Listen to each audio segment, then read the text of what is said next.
We watched ATM. I'm not gonna lie. I don't love this movie. Most of it sticks out at like a 3 or a 4 until the end. The whole thing is kind of odd.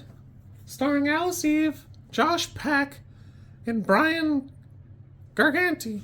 I don't know why I recognize Josh Peck.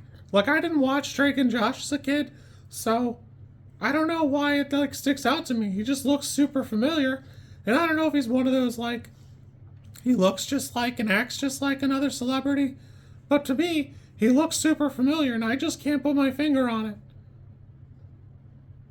Overall, the movie feels like it's trying to recreate whatever magic phone booth had back in 2002, and I think the problem is it sticks too much to these 3 bing bongs stuck in the ATM booth, a thing I've never seen in my life. And like, at least you could find a phone booth back in 2002. It wasn't like a bizarre thing to have seen once in a while. Here, it's just like an insane thing to have made, like an enclosure for 2 ATMs. And I think that's where my suspension of disbelief kind of ends, because even like in the production, they had to make that thing so that they could have the movie, and then like later on fill it with water.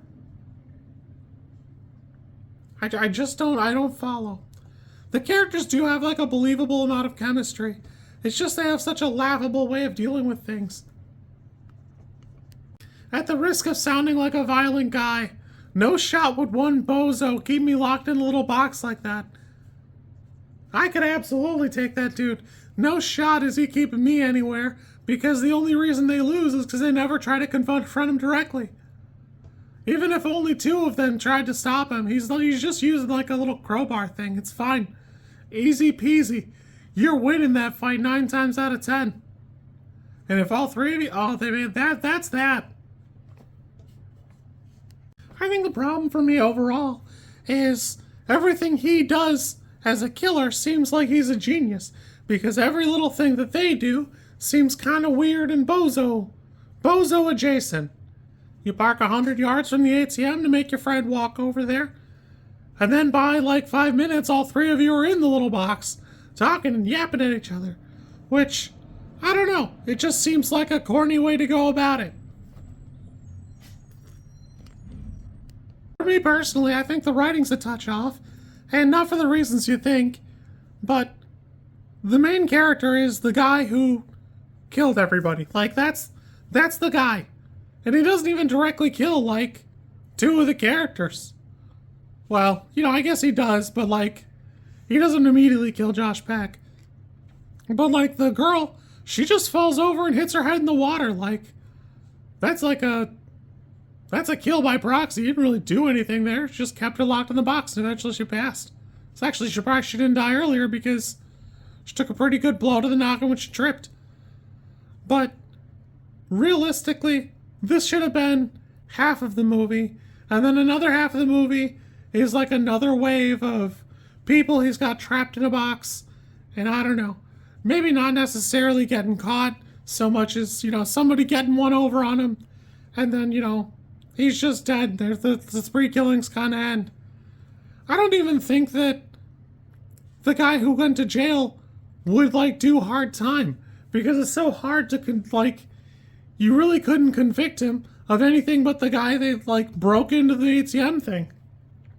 Realistically, I think he would get off.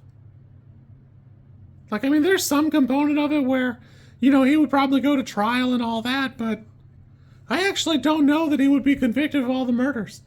He would have a bad rap, and he would have a bad reputation, but I don't think he would do hard time for the murders because of, like, the situation. With or without the, like, little ATM camera pointing out, you know, only the things that went wrong. So much of it is so outside and so crazy pants. I honestly think he would get away with a little bit of it. Like, I think if his goal was to frame somebody for the murders and drive them to it or whatever, I don't know. I just don't know that they would, I don't know that he would get a hard time. Because, I mean, he throws, like, all the quote-unquote evidence in his car and stuff, but if he were to kill these people, why would he, like, mess up his own car and rip out the wire so that nobody could drive anywhere. It was his car. He had the keys. Anyway, this is interesting. It's definitely like a 3 for me. It was watchable. I think the tension is pretty decent. It just doesn't really do anything with the premise. Even Phone Booth is only good because Colin Farrell and Kiefer Sutherland are in it. I wouldn't say that like the premise itself lends itself to some magic greatness. I really got to look up these ATMs because I've never seen anything like this. I don't understand why you would do it. Because then even if 2 people are using the ATMs, there's still 2 people trapped in a box. Anyways, I enjoyed this. I'm glad I got to chug through it.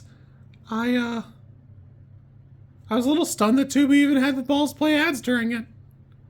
But anyways, it is a Christmas movie technically, so I'm gonna post it now because it's movie club, but I want you to know, it belongs in December. It belongs in December. If you like this content, I'm supposed to ask you to like, comment, and subscribe. I think like is here, and comment is probably down there, and subscribe over there somewhere too, I think. I don't know how many times this like snippet is gonna make it into a video. Everybody says you should do it this way, and I always thought it was just like an annoying thing other YouTubers did. And as you know, I am bad at editing, so if you like it, great, I'm happy for you. If you don't like it, I'm sorry.